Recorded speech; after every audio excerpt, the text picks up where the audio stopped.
sapa sing gelem rekoso bakale iso gitu. Ada gak sih kayak kesulitan atau kesusahan dalam menghafal Al-Quran nih? Menurut saya kalau sulit itu ya ada, tapi kalau dibilang sulit, aslinya itu nggak sulit. Semua tergantung pada diri kita. Kita mau deres atau enggak, kita mau murojaah atau enggak, kita mau mengulang-ulang hafalan atau enggak. Kuncinya menghafal menurut saya itu sepenting yang satu istiqomah, telaten gitu.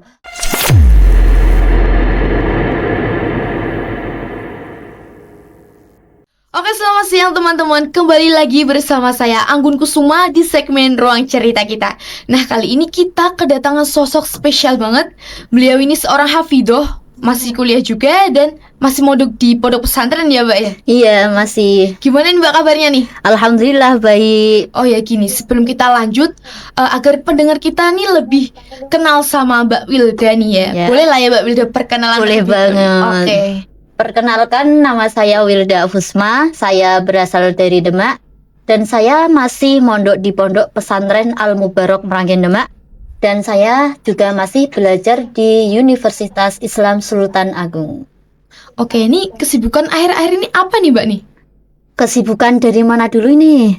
Kesibukan dari kegiatan sehari-hari untuk mengaji apa kesibukan di kampus? Salah satu aja dulu di. Oh, salah Ya. satu dulu. Ya. Kesibukan saya di kampus biasanya kalau kuliah itu kan nggak mesti ya berangkatnya jam berapa, terus masuknya jam berapa.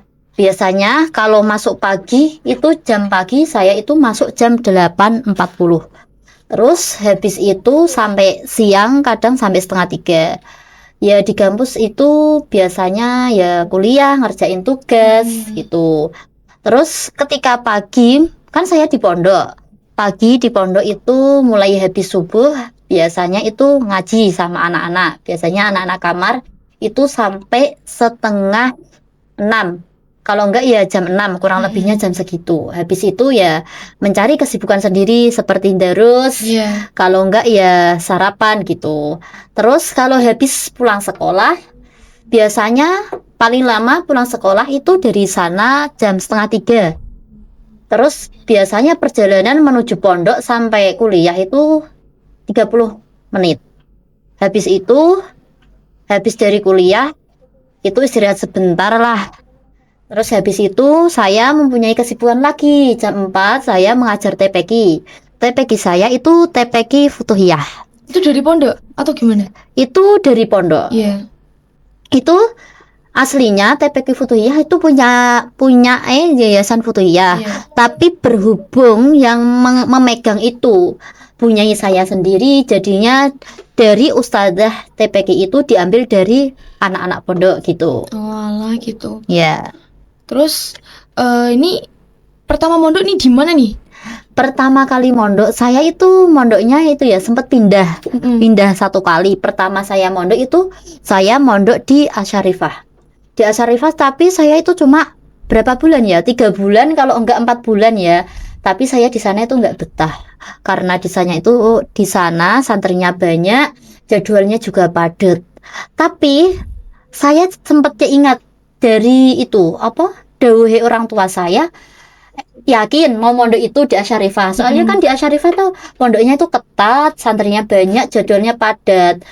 Jadinya orang tua saya itu belum ridho atau gimana lah. Itu yang menyebabkan saya tuh nggak betah di situ.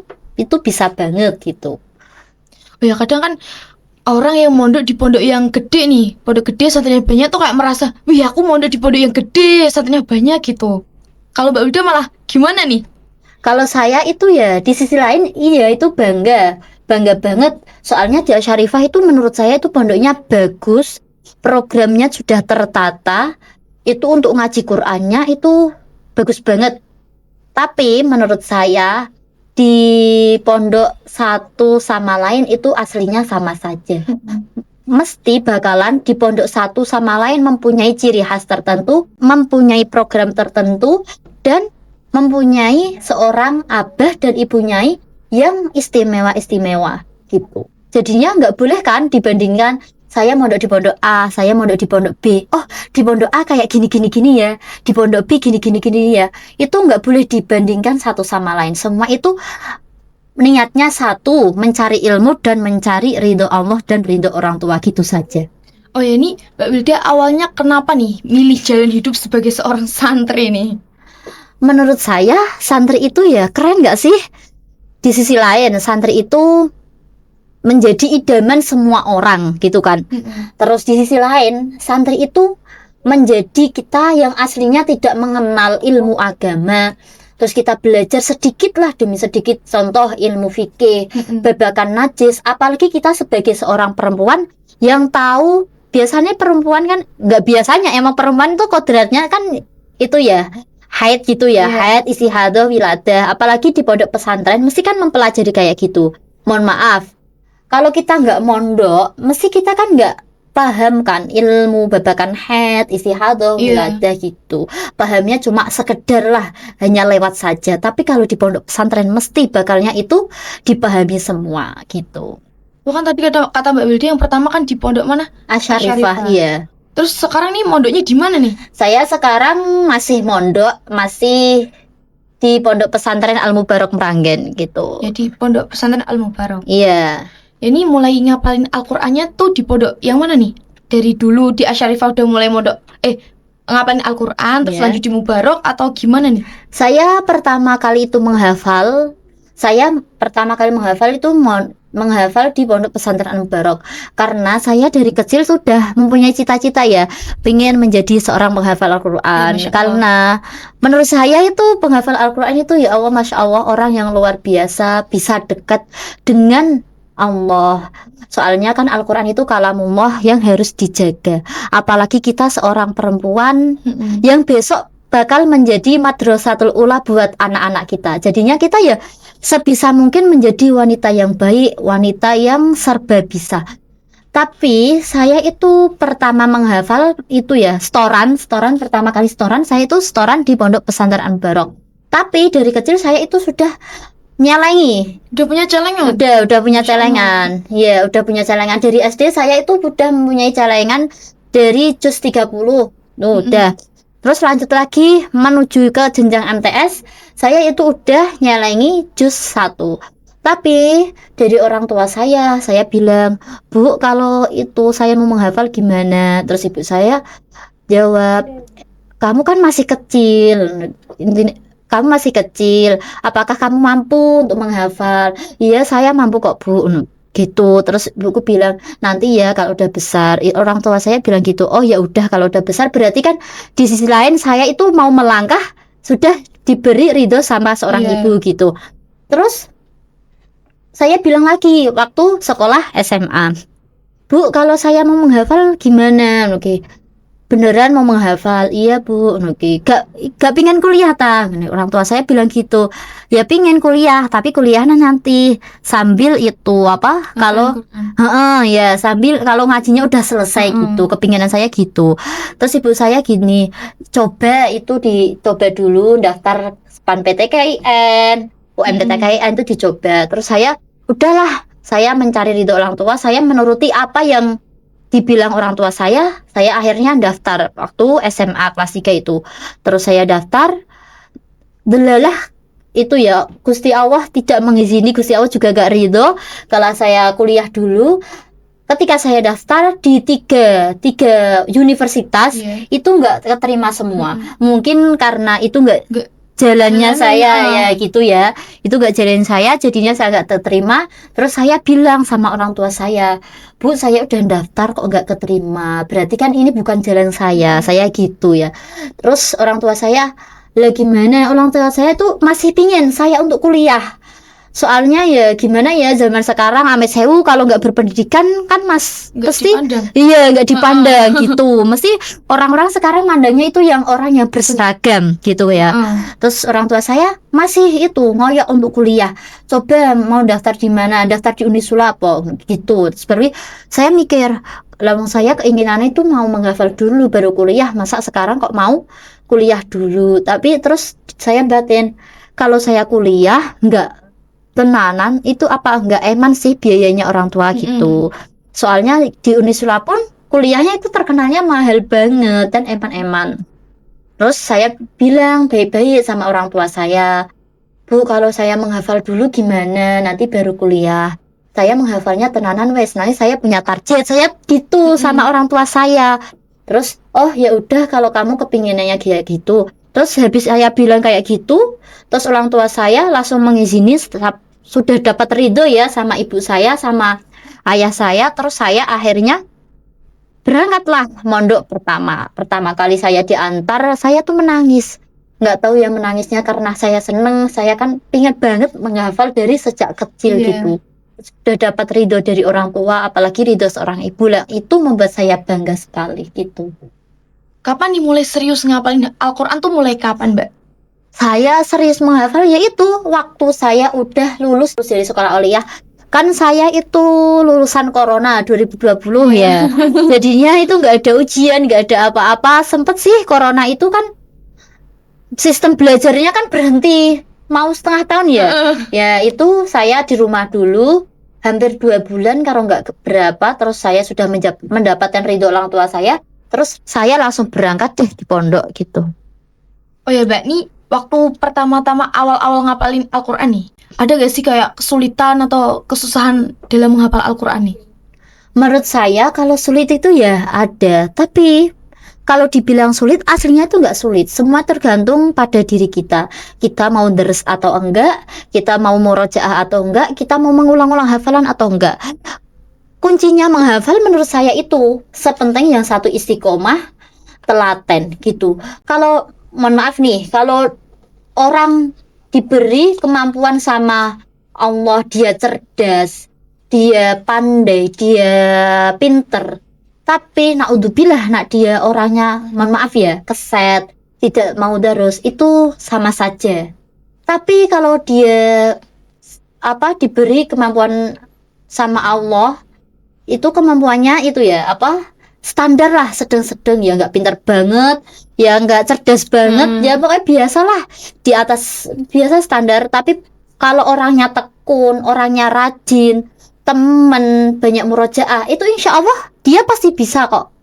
Nggak mungkin nggak bisa. Mesti kan bakalnya Gusti Allah itu punya sapa sing gelem rekoso bakale iso gitu. Oh ya nih, ada tips gak sih Mbak buat anak-anak muda zaman sekarang nih, tips cara ngapalin cepet? Kan sekarang tuh ada banyak orang yang mudah hafal tapi mudah juga lupanya nih. Iya, itu menurut saya itu zaman sekarang ya, amit sewu. Kadang itu ada pondok yang mempunyai target sebulan khatam.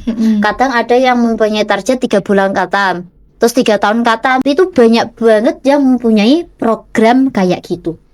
Terus itu dikembalikan lagi pada diri kita sendiri. Apakah kita itu menghafalnya itu bener asli niat tenanan mencari ridho Allah, apa cuma pingin amit sewu mempunyai gelar al-hafidho, atau pingin dilihat sama orang, oh si A itu tuh hafal Quran, oh si B itu tuh anaknya ini hafal Quran. Tapi menurut saya zaman sekarang itu ya banyak-banyak itu ya menjaga diri, banyak-banyak membagi waktu, banyak-banyak murojaah. Bagaimana sih kita antara menambah atau menjaga?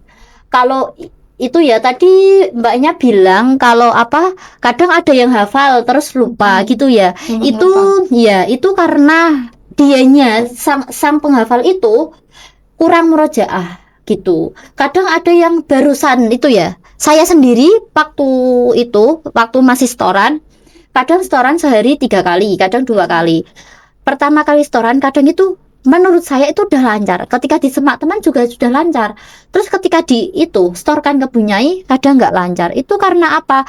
Kita mempunyai rasa sing rumangsa kita ya gumedi gitu loh. Oh, aku udah bisa, berarti aku nggak darus. Harusnya kita udah bisa atau kita belum bisa, harusnya kita harus tetap darus. Bisa atau bisa atau nggak bisa itu kan urusannya Gusti Allah gitu ya. Bahasa Jawanya gitu. Terus habis itu orang yang gampang lupa itu berarti orangnya itu kurang murojaah. Berarti harus pintar-pintar membagi waktu nih antara murojaah atau ziyadah, itu pintar-pintar bagi waktu. Atau sehari itu murojaahnya ditarget berapa juz, atau 1 juz, 2 juz, 3 juz. Yang sepenting itu istiqomah menurut saya gitu. Kalau ziyadah kan emang itu tanggungan ya. Tanggungan dia itu sebagai penghafal Al-Quran itu dia harus menyetorkan seharinya biasanya itu paling sedikit 1 halaman gitu, paling banyak ya 3/4, itu tergantung orangnya gitu.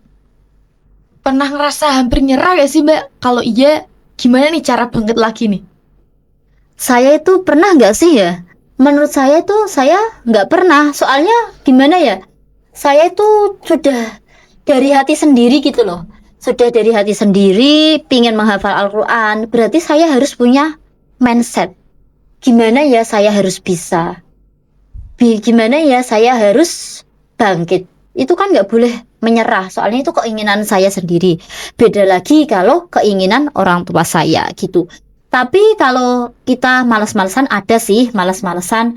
Biasanya malas-malesan itu karena biasanya kan capek ya, capek apa ya, menghafal terus, ziyadah setiap hari, bahkan tuh nggak ada waktu untuk seneng-seneng. Ya ada sih, paling cuma makan sama bareng sama teman gitu. Tapi yang lain ya udah fokus sendiri-sendiri gitu. Saya pernah sih ngerasain saya males, tapi nggak pernah nyerah, nggak pernah. Cuma ya kalau males saya ada, tapi tak balik lagi hati saya. Kenapa kok saya males? Ini kan keinginan saya sendiri, bukan keinginan orang tua saya. Berarti kalau keinginan saya sendiri, saya itu harus bangkit itu. Terus berarti saya juga ingin kuliah.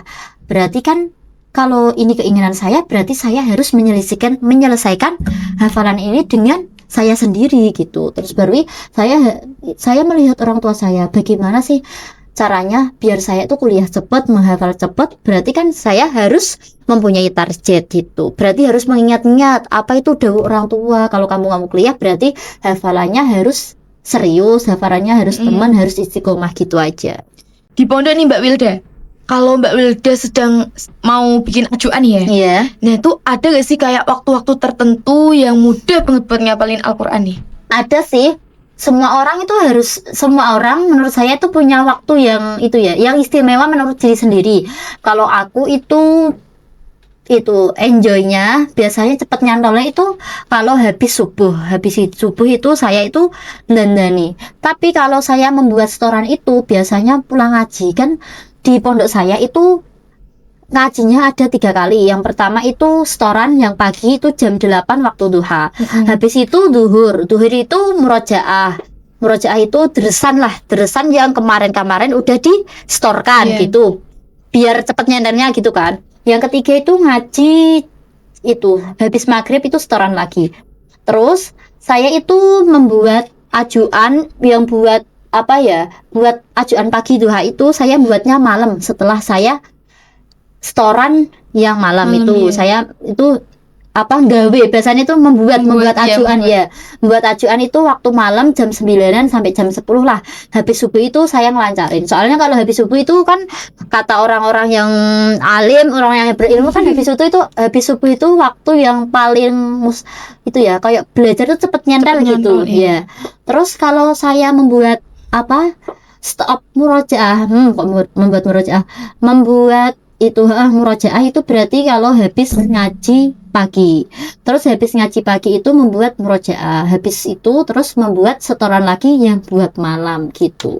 Jadi gitu terus tiap hari? Iya, gitu terus muter sampai khatam gitu. Sampai sekarang pun masih kalau nggak kuliah loh gitu. Pernah ngerasa bosen gak sih gitu-gitu terus? Iya, bosen pernah, tapi gimana lagi, itu udah tanggung jawab saya, itu udah lingkungan saya. Senang nggak senang ya udah dinikmatin aja gitu. Kalau hal yang bikin seneng nih? Hal yang bikin senang menurut saya itu membaca Al-Quran itu ya Masya Allah banget. Yang aslinya hatinya itu ya, hatinya bahasanya sih, hatinya nggak suka, hatinya lagi jengkel sama orang, hatinya kurang nyaman.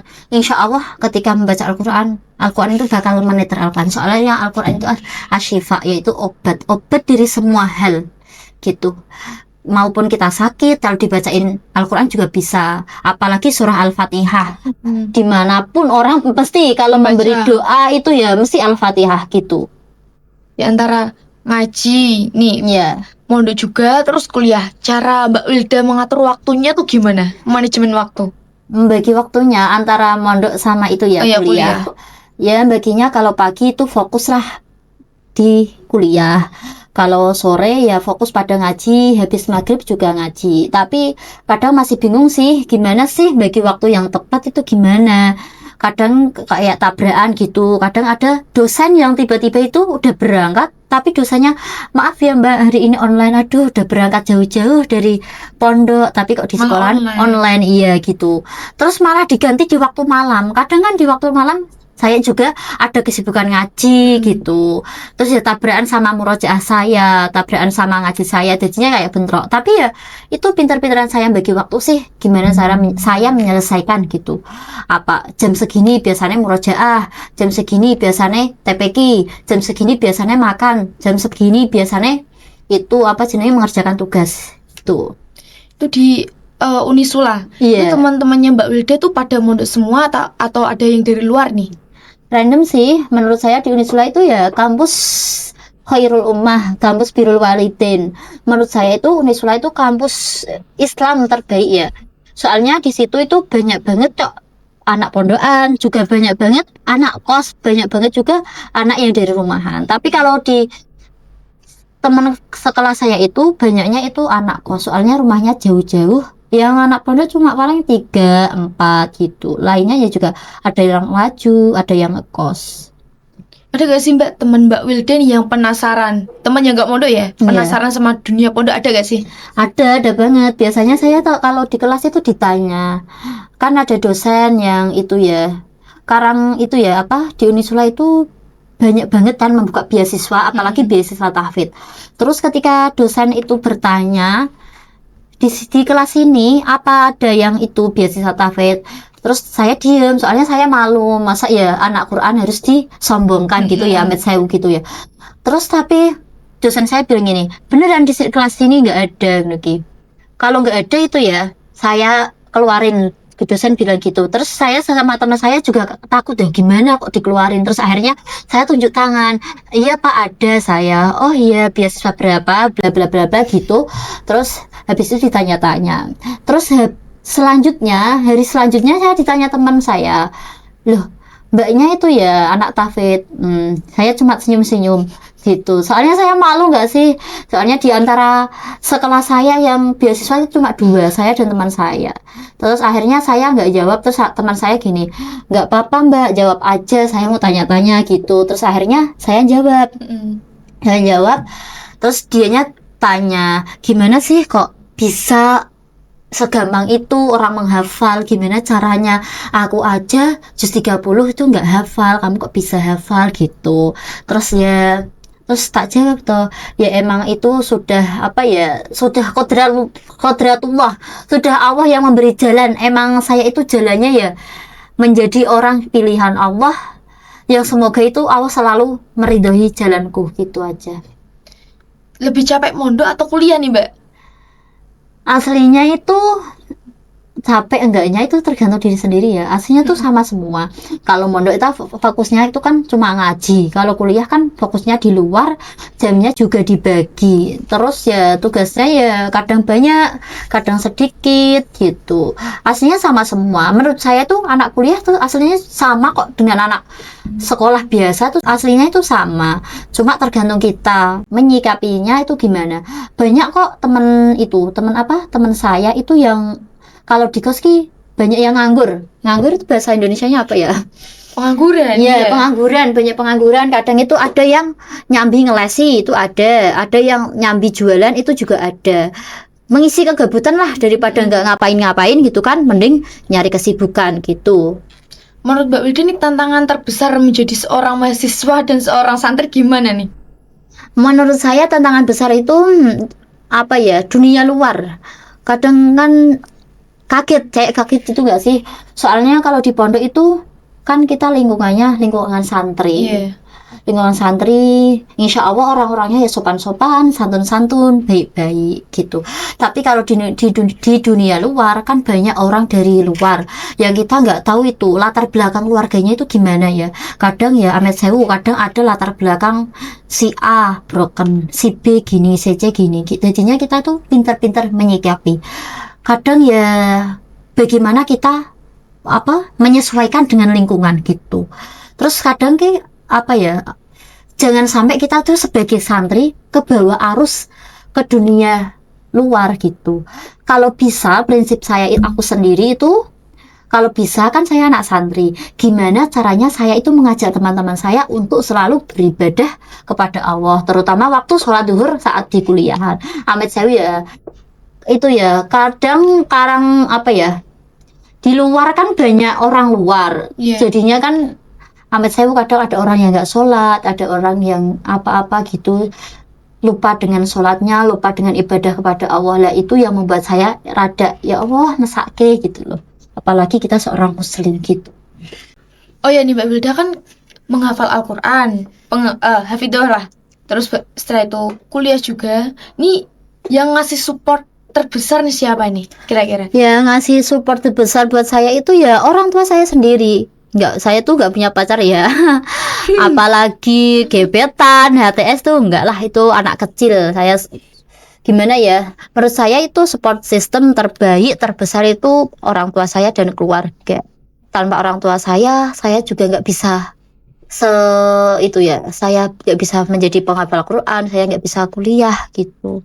Sama guru saya, insya Allah kalau orang tua ridho, guru ridho, apa itu bakal itu ada jalan lah gitu. Ada nggak sih Mbak momen sedih tapi buat titik balik Mbak Wilda jadi semangat nih? Ada sih, itu masalah saya itu masuk kuliah. Saya tuh sudah bercita-cita banget kalau saya tuh disuruh orang tua saya kuliah di Unisula. Jadinya saya gimana harus bisa ya kuliah di Unisula. Terus saya itu kuliah. Terus saya kuliah itu tahun 2024 saya baru masuk kuliah.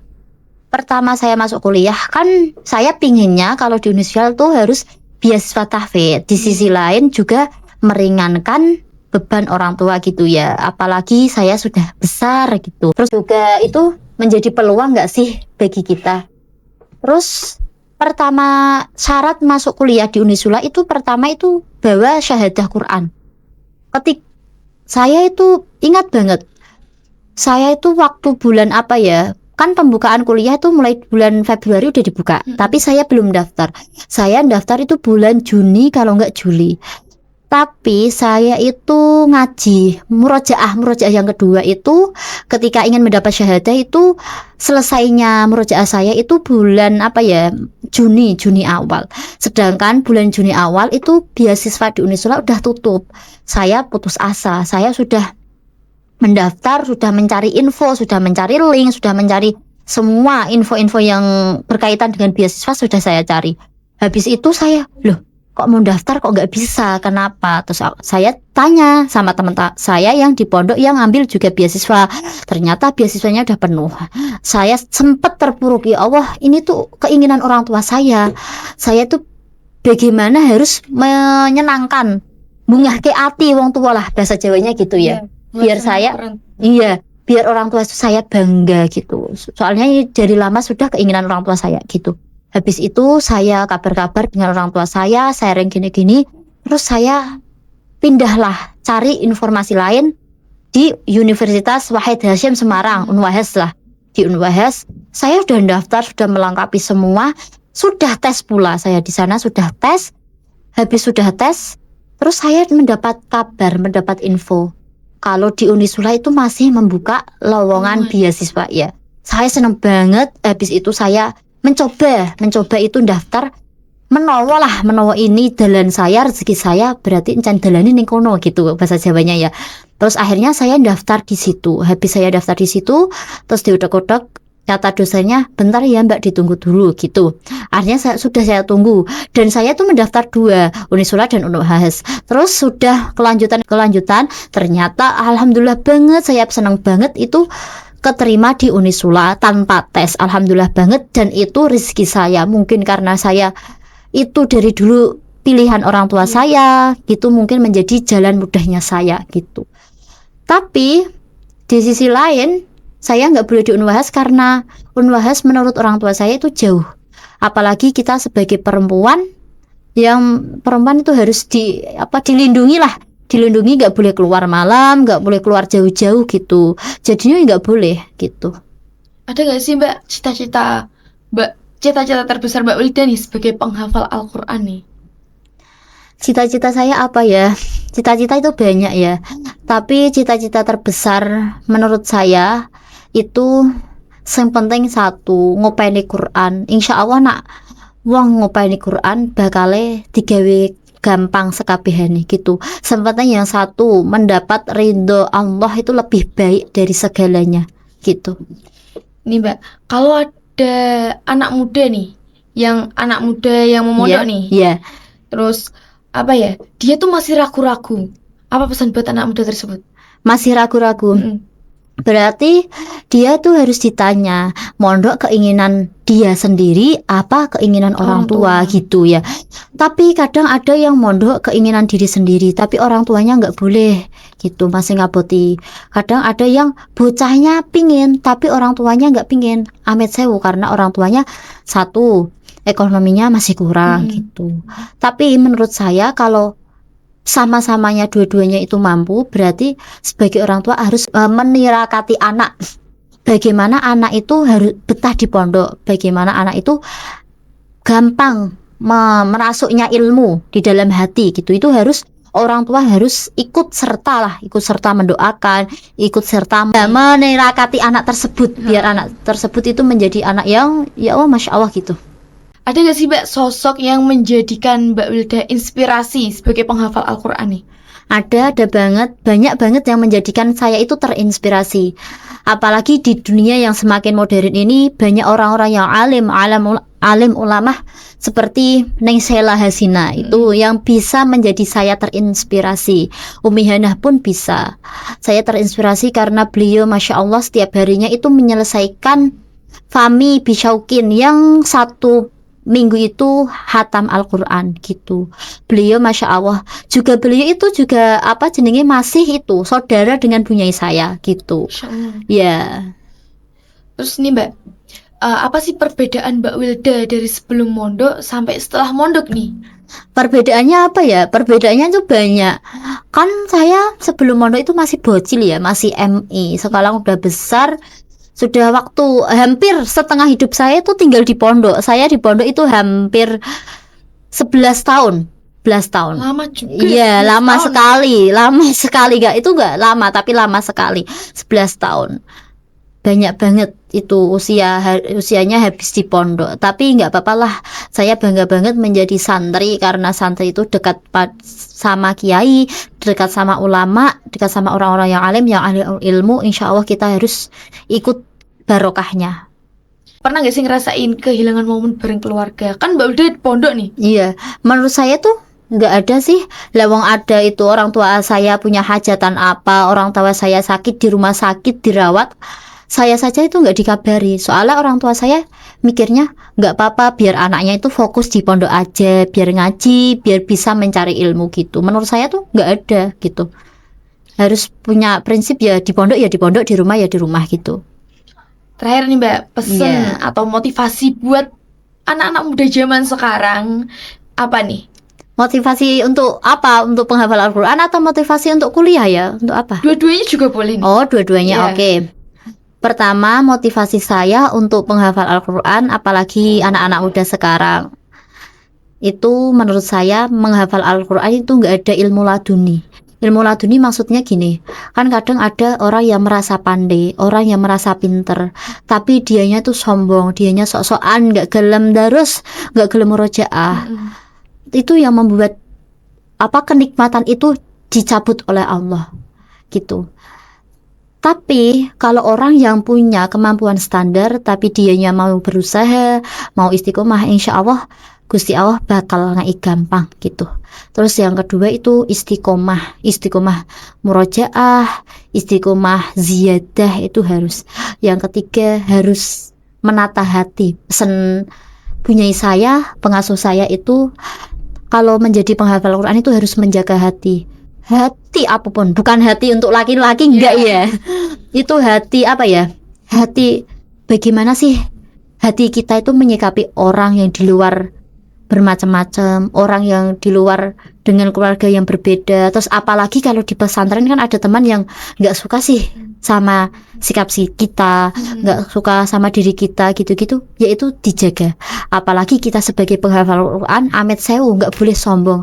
Aku cah Quran gitu, amit sewu ya. Itu nggak boleh ditata hatinya. Itu kan titipan Gusti Allah, itu kodratullah gitu. Terus kalau motivasi saya untuk anak kuliah, apa ya? Menurut saya itu anak kuliah itu banyak yang gengsi gak sih? Ya, banyak yang gengsi, banyak yang terbawa arus. Banyak yang gengsi, banyak yang terbawa arus. Terus aslinya yang punya pendirian A, terus temannya pendirian B. Si A itu mesti ngetut. Iya, ikut si B gitu. Jadinya itu harus pintar-pintar mencari teman, mencari relasi yang baik gitu aja sih menurut saya. Juga kalau menjadi seorang anak kuliah, kalau kuliah itu harus tenanan, teman gitulah ya. Biar mendapatkan ilmu yang bermanfaat gitu. Oke, jadi terima kasih nih Mbak Wilda atas motivasinya dan juga pesan-pesan buat anak muda zaman sekarang. Pokoknya terima kasih udah datang ke sini hari ini, udah jadi narasumber aku hari ini. Teman-teman yang ada di rumah, Mbak Wilda nih bisa dijadikan inspirasi dan juga motivasi buat kalian. Nah, jangan lupa tetap saksikan episode-episode kami selanjutnya. Tetap di ruang cerita kita bersama saya Anggun Kusuma. Sampai jumpa di episode selanjutnya.